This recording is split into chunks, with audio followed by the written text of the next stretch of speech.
Grâce à Viagimo, Eric et Céline sont sereins. Ils ont investi en Viager pour préparer leur retraite. Il se constitue une épargne retraite utile et responsable, sans emprunt bancaire et sans trac allocatif. Vous souhaitez acheter un bien en Viager? Appelez-nous au 0800 800 310. Viagimo, les experts de l'épargne en viager immobilier.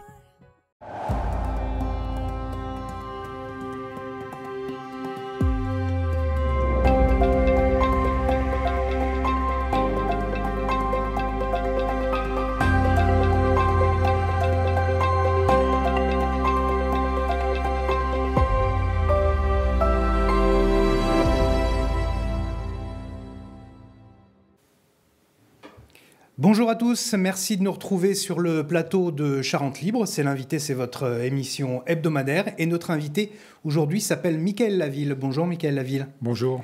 Vous êtes donc le maire de Champniers, vous êtes vice-président de l'agglomération, mais nous vous recevons aujourd'hui en votre qualité de président de Qualitom, le syndicat qui s'occupe de la collecte et des déchets ménagers en Charente. Merci d'être avec nous. Donc, une première question sur ce fameux incinérateur qui va être mis en place. C'est un projet sur le site de l'ancienne SNPE à Angoulême. De manière peut-être assez pédagogique pour commencer, est-ce que vous pourriez nous expliquer ce qui a justifié le lancement de ce projet ? Alors, tout simplement, c'est une grande réflexion au syndicat que de revoir notre modèle et on y est quasiment obligé. Hein. On y est obligé... même d'une manière spirituelle, j'ai envie de dire. Quand vous allez à Sainte-Sévère, qui est notre centre d'enfouissement, et que vous voyez les tonnes que l'on enfouit à l'année, 70 000 tonnes par an, je rappelle, il y a quand même un cas de conscience et il faut bien regarder ce qu'on fait. Même si on le fait correctement, d'abord, le trou que l'on bouche, il n'est pas là pour la nuit des temps, il faut penser à l'avenir. Et puis après, regardons aussi les lois, les réglementations qui s'imposent à nous. Là-dedans, on voit la fiscalité également. Et est-ce qu'il n'est pas plus judicieux aujourd'hui de faire de l'énergie avec nos déchets ? C'est ça la vraie question. Et donc, vous avez eu cette idée de lancer... Alors, c'était une idée qui n'est pas sortie de nulle part. Pourquoi est-ce qu'un incinérateur, ça va changer la donne ? Alors, ça va changer la donne à plusieurs niveaux. Déjà, il faut savoir quand même qu'avec... Alors, c'est un incinérateur, mais de nouvelle génération. On parle d'unité de valorisation énergétique. On produit de l'énergie, notamment de la chaleur pour un réseau de chaleur. D'accord ? Donc, ce qui change la donne, déjà, ce n'est pas un déchet ultime qu'on enfouit. Déjà, ça, c'est le premier point. Le deuxième point, c'est le coût. Parce que, évidemment, quand vous revendez de la chaleur, vous avez un retour, alors qu'aujourd'hui, l'enfouissement, c'est perdu. Le coût, pour tout vous dire, en 2025, nous serons aux alentours des 160 € la tonne si on enfouit. Un incinérateur, on va tomber à 100 €. Il faut aussi penser à la fiscalité des ménages. Hein. Mais surtout, il faut penser à l'environnement. Avec un incinérateur tel que l'on pourrait faire, parce qu'aujourd'hui, c'est le démarrage d'un projet, hein, il n'est pas du tout... Il faut que vous nous rappeliez d'ailleurs quelques dates, ça sera à quelle échéance ? Alors, en fait, l'échéance, c'est 2029, ce qu'on se donne. Et le démarrage des études, c'est au mois de mai. Ça commence par une concertation préalable du public. Dont on va parler dans quelques instants. Donc, cet incinérateur-là, il est là aussi pour donc, produire cette chaleur. Et la première donnée d'entrée, c'est on considère 30% de moins de déchets. Donc, notre politique numéro 1, qui est la prévention, doit s'activer encore plus fortement. Et 2, c'est de diviser par 2 la consommation de gaz de Grand Angoulême. Et quand je dis Grand Angoulême, c'est les industriels, les ménages et les collectivités. C'est vraiment... on va dire l'équivalent de 27 000 foyers en moins sur réseau de gaz. Quand j'entends un expert du GIEC hier dire qu'il faut sortir des énergies fossiles, c'est vraiment dans cet objectif-là que nous sommes placés en faisant une unité comme celle-ci. Alors c'est un projet qui va coûter cher quand même à la collectivité, au syndicat. Vous nous rappelez aussi quelques chiffres sur le coût de ce projet important ? J'ai envie de dire le coût, il n'est pas défini. On a une fourchette. Aujourd'hui, on démarre une étude. C'est bien l'étude qui devra préciser les coûts engendrés par cet équipement. Le coût, il est amorti. Et quand je vous dis qu'on traite aujourd'hui à 160 € la tonne, ou à l'horizon de 2025, avec cet outil-là, on traitera entre 80 et 100 €, mais amortissement compris. C'est-à-dire qu'en fait, c'est vrai que c'est une somme, c'est à peu près 100 millions d'euros, 100, 110 millions d'euros, mais c'est un modèle économique plus que viable pour la Charente et les Charentais. Un projet a été mené à Rochefort, il a été assez décrié, assez contesté. Comment vous vous positionnez quand vous regardez ce qui a été donc réalisé chez nos voisins et qui est peut-être source d'inquiétude? Alors, pas d'inquiétude, hein. Il faut garder la tête froide. Et moi, je n'ai pas l'historique du projet d'Échillais. Par contre, je préfère regarder vers Troyes. Troyes, c'est la dernière UVE, Unité de Valorisation Énergétique, née en France. C'est un modèle d'exception en termes de technologie. Donc, il faut arrêter de comparer les vieux incinérateurs avec les nouveaux outils. Et ça a été mené dans la concertation. Et c'est ce qu'on va faire. D'abord, la loi nous oblige à une concertation préalable que nous allons mener là, très prochainement. Mais il y aura une concertation jusqu'à l'ouverture du site. Et il y aura même, comme à Troyes, des comités de suivi dans l'exploitation. Donc, on mesure tout. On mesure même les rejets. On mesure l'incidence sur la population, l'incidence sur l'environnement. Tout va être mis à plat. Et quand je dis concertation préalable, c'est vraiment préalable qu'il faut retenir.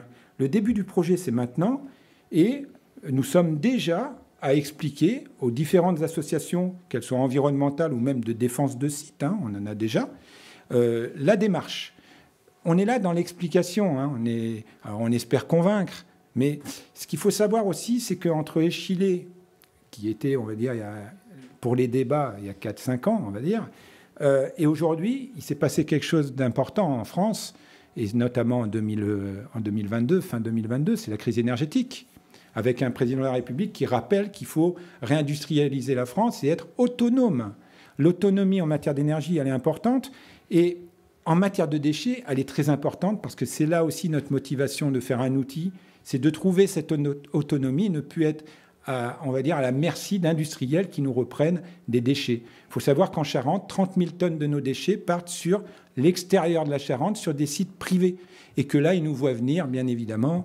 Le prochain marché que nous devons monter cette année, on ne sait pas à quelle sauce on va être mangé.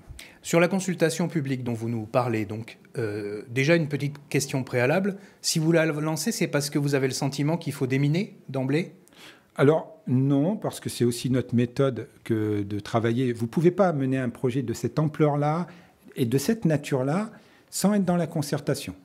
Ensuite, je rappelle quand même que cette concertation préalable est une obligation. C'est une ordonnance Macron. Donc on est bien obligé. Et d'ailleurs, elle a quand même aussi un règlement dans son organisation et la façon dont on va mener les choses. Ça commence, je regarde les dates, du 7 avril au 24 avril, pour être très précis, ça commence par une information. Et ensuite, la concertation, c'est du 24 avril au 15 mai. Alors, on va dire, c'est court. Oui, mais c'est la concertation préalable.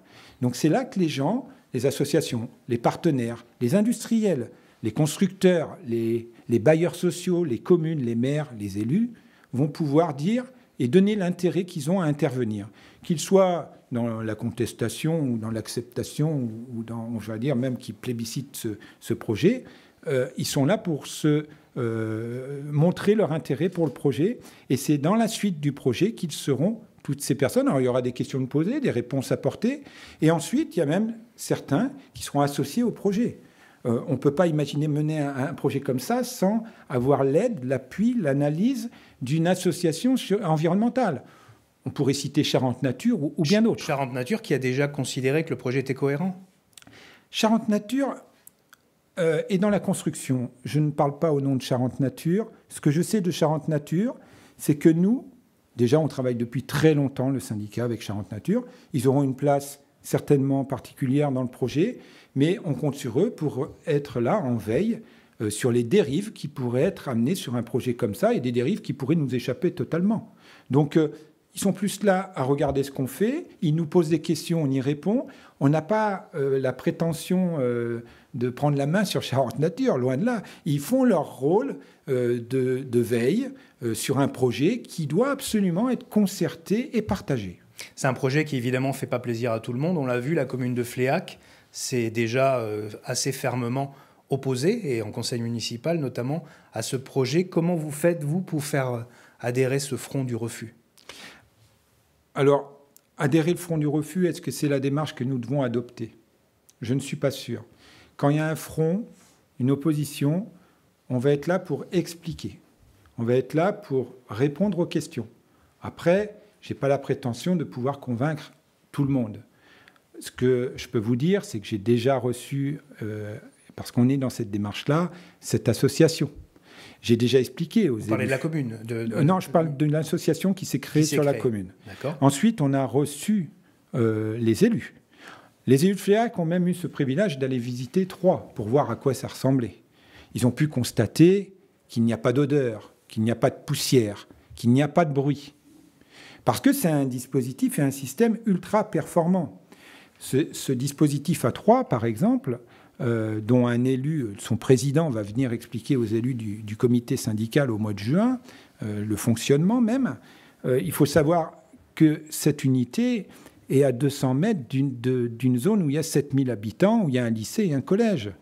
Je rappelle ici aussi qu'en région parisienne, on retrouve des unités alors plus vieillissantes sur lesquelles il y a eu des problèmes par le passé, parce que les vieilles unités pouvaient poser des problèmes, mais qui se retrouvent intramuros presque. Donc, sur ce site à Angoulême, on est quand même à l'écart des habitations et on est là pour répondre sur tous les points qu'on nous posera, toutes les questions qu'on va nous poser.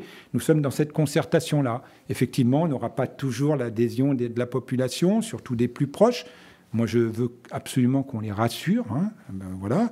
Mais alors après, j'entends les contestations, on amènera les réponses, mais c'est un peu on est d'accord, mais faites-le ailleurs. Donc, c'est un peu compliqué à répondre. C'est souvent comme ça, avec une particularité, puisqu'on est sur le site de l'ancienne SNPE, avec un passé, évidemment, que l'on connaît, sur ce site de l'ancienne poudrerie.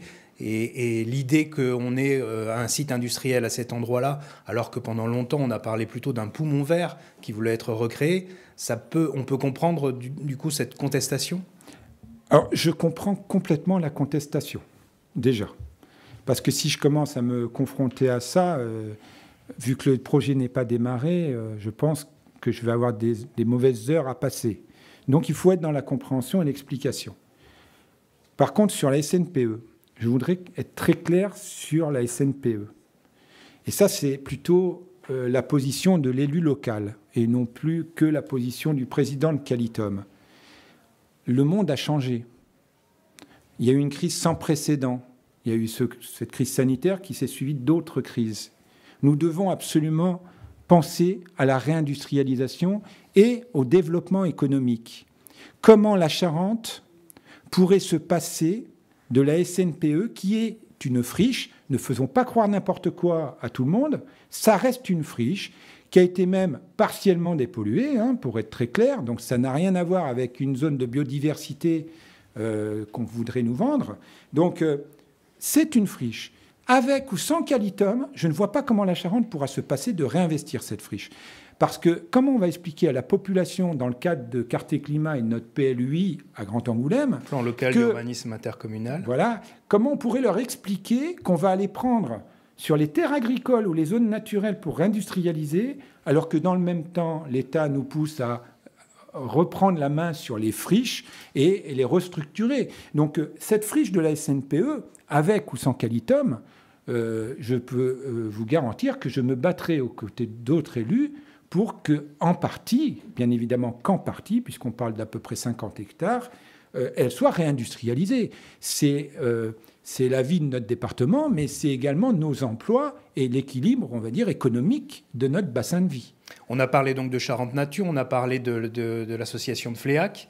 Et les industriels, comment est-ce qu'ils envisagent ce projet ? Quel retour vous avez de leur part à cet instant ? Alors les industriels, pour expliquer, je vais essayer d'être pédagogue sur le principe.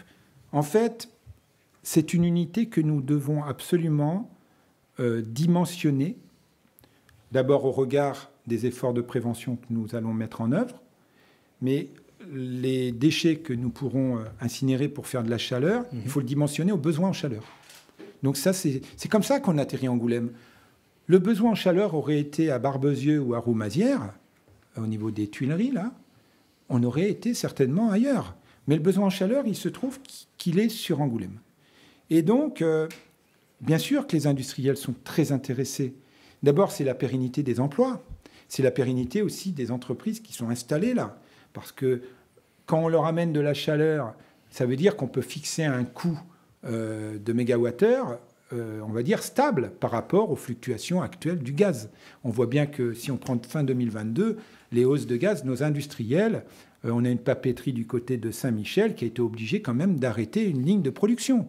Donc, c'est pour les emplois. Et puis derrière ça, on peut aussi produire, et ça, il ne faut pas le perdre de vue, parce qu'il n'y a pas que l'industrie. On peut produire de la chaleur pour des réseaux urbains, pour des futures, justement, habitations qui pourraient être sur une autre partie de cette SNPE. On pourrait aussi produire de l'électricité en turbinant la chaleur pour un hôpital, qui n'est pas loin. C'est pour ça que le site de la SNPE, c'est presque une aubaine, parce qu'il est central par rapport aux besoins de chaleur et des consommateurs de chaleur. Et en plus, c'est une friche à aller réindustrialiser ou à reconquérir. Donc c'est pour ça aussi que ce site...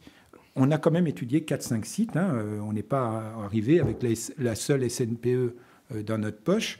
Et l'étude préalable devait à la fois définir une technique et définir un site. Et donc, ce qui a été choisi à l'unanimité des élus de Qualitum, c'est bien une technique, l'UVE, et c'est bien un site, la SNPE. Depuis votre arrivée à la présidence de Qualitum, vous avez pris plusieurs décisions qui, on peut le dire, ont été assez impopulaires. Il y a le plan déchetterie, avec la fermeture notamment de quelques déchetteries. Il y a l'arrêt du traitement du site de Sainte-Sévère. On en a touché un mot tout à l'heure. Il y avait eu de lourds investissements à Sainte-Sévère. Il y a la hausse de la taxe, la TOM. Cette situation, elle était si catastrophique que vous ayez dû prendre ces décisions assez impopulaires. Écoutez, je pense que la première chose que j'ai fait en tant qu'élu de Qualitum, c'est d'être invité par la préfecture et on m'a signifié avec la Direction générale des finances publiques que nous n'étions pas à 1 mètre du mur, mais dans le mur. On le savait déjà, on voyait bien la conjoncture. Toute la conjoncture, en fait, c'est la conjoncture qui croise et qui nous contraint et qui ne croise pas dans le bon sens. La première chose que j'ai fait, c'est que déjà, on a serré les boulons de partout, même s'il faut dire que c'est une maison bien tenue. J'insiste là-dessus. Des fois, il y a des mots qui peuvent laisser croire que c'est pas bien tenu. Ben si, c'est une collectivité. J'aime dire que je suis ni Veolia, ni Paprec et ni Suez. J'en cite 3. C'est logique. Vous êtes une collectivité. Oui, c'est une collectivité au service des collectivités et des habitants. Donc, on essaye d'être dans l'optimisation des moyens. Le prix des déchets en Charente, quand je suis arrivé, était le même qu'en 2009. Est-ce que vous connaissez un service qui a gardé ce prix-là pendant tant d'années? Donc, il y a eu un effet ciseau. Ensuite, le syndicat a toujours été, depuis de nombreuses années, taxé d'avoir un matelas, un soi-disant matelas, parce qu'elle avait un excédent cumulé de fonctionnement élevé. Donc, on a rétabli la situation, on a compensé les pertes par ce fameux excédent de fonctionnement, et aujourd'hui, on a retrouvé une situation assez saine. Mais on voit bien quand même que pourquoi Qualitum ne serait pas impacté par le coût du gasoil, par le coût de l'électricité. Nous avons 50 bennes qui tournent. Quand le gasoil est à 2 €, vous imaginez le surcoût. Mais c'est vrai que des déchets plus chers et moins de collecte, c'est difficilement compréhensible alors que c'est l'avenir. C'est le gros problème. En fait, ce qu'il faut comprendre, c'est que le déchet est de plus en plus cher parce que les contraintes et les charges sont de plus en plus élevées. Mais ça, c'est valable pour tous les ménages et toutes les collectivités.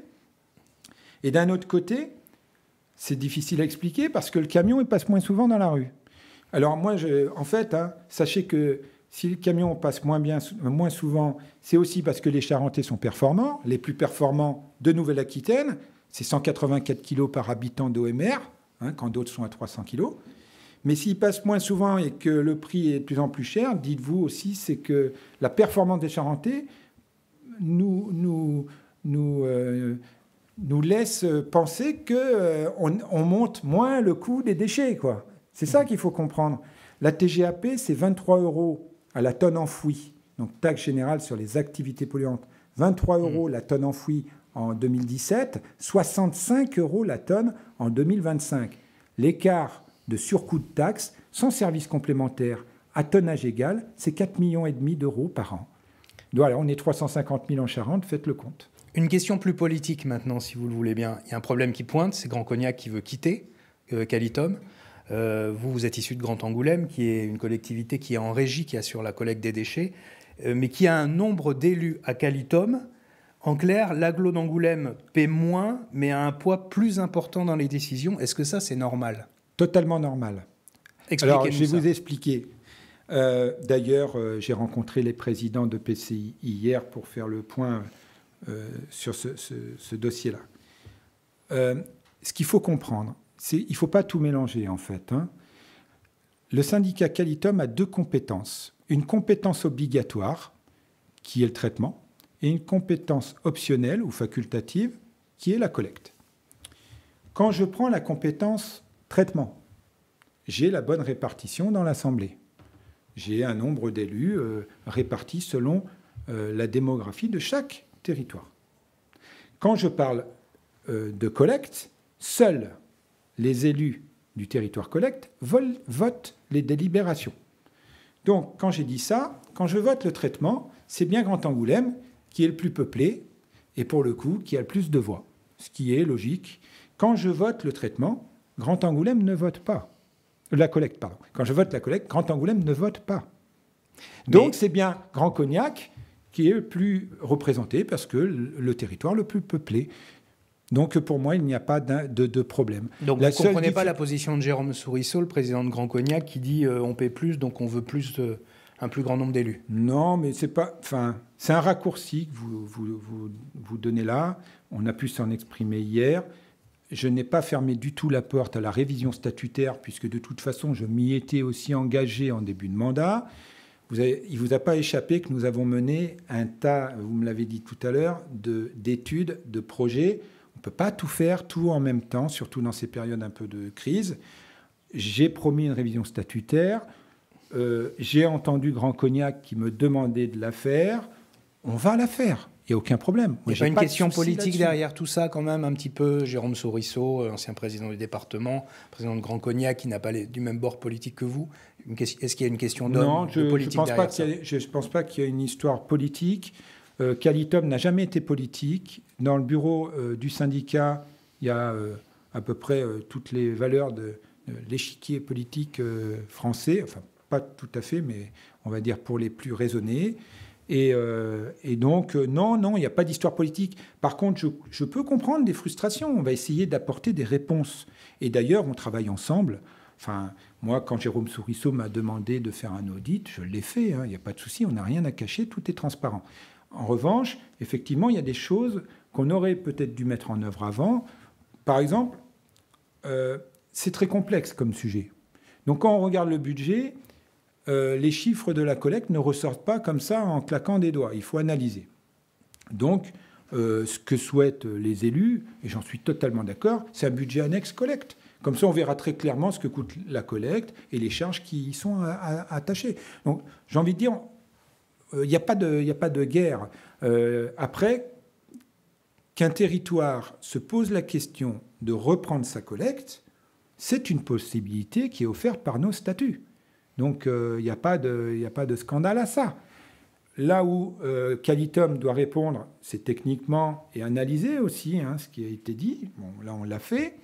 Et ensuite, si je me positionne plus en tant que président de Qualitum, mais en tant que citoyen et surtout en tant qu'élu local, je me dis, ça serait dommage, à l'heure où on parle de mutualisation, à l'heure où on sait qu'il faut partager les outils pour être performant, ça serait quand même dommage que Grand Cognac sorte. Et bien évidemment. Après, si c'est le choix de Grand Cognac, encore une fois, les statuts de Qualitum le permettent. Une dernière question qui est aussi un petit peu technique, vous m'en excuserez. La Chambre régionale des comptes a estimé que l'avenir de Qualitum passait par une départementalisation réelle. En clair, que Grand Angoulême et le Rouillaquet délèguent aussi au syndicat la partie collecte. Que pensez-vous, vous, là pour le coup en tant qu'élu du Grand Angoulême, de cette question et de cette position de la Chambre régionale des comptes? Moi, c'est même pas l'élu de Grand Angoulême qui va parler, c'est le Charentais. Je viens de vous le dire. La mutualisation, c'est le meilleur moyen pour faire chuter les coûts. Xavier Bonnefond n'est pas du tout fermé à étudier... Président de Grand Angoulême, maire d'Angoulême, oui. Voilà, il n'est pas du tout fermé pour étudier la reprise de collecte par Qualitum. Si ce n'est que je comprends sa position, et d'ailleurs, je le comprends tellement, c'est que je suis totalement d'accord avec lui. C'est pas le moment. Quand on dit c'est pas le moment, c'est quoi? C'est aujourd'hui, Grand Angoulême est en train de changer ses modes de collecte. Il met des points d'apport volontaires de biodéchets. Il va passer en C05 sur certains, en C05 tous les 15 jours sur certains secteurs. C'est pas le moment de déstabiliser ce qui est en train de se mettre en place. On a encore du temps pour faire les choses. Donc moi, je ne peux pas obliger les collectivités à faire. Mais Grand Angoulême, le président l'a redit hier, à un moment donné, on étudiera. Oui, on le fera. Par contre, il ne faut pas penser que les territoires qui n'ont laissé que leur traitement ne soient pas solidaires. Grand Angoulême et Rouillaquet sont totalement solidaires de la collecte en Charente, puisque quand le budget collecte ne s'équilibre pas, c'est quand même le budget traitement qui vient l'équilibrer. Donc, il y a une solidarité départementale, et j'aimerais bien que cette solidarité perdure et dans tous les secteurs. Mais, si vous voulez, l'intérêt collectif, l'intérêt général, ça doit être notre seule motivation. Voilà. Et l'intérêt politique, après, je le laisse à d'autres.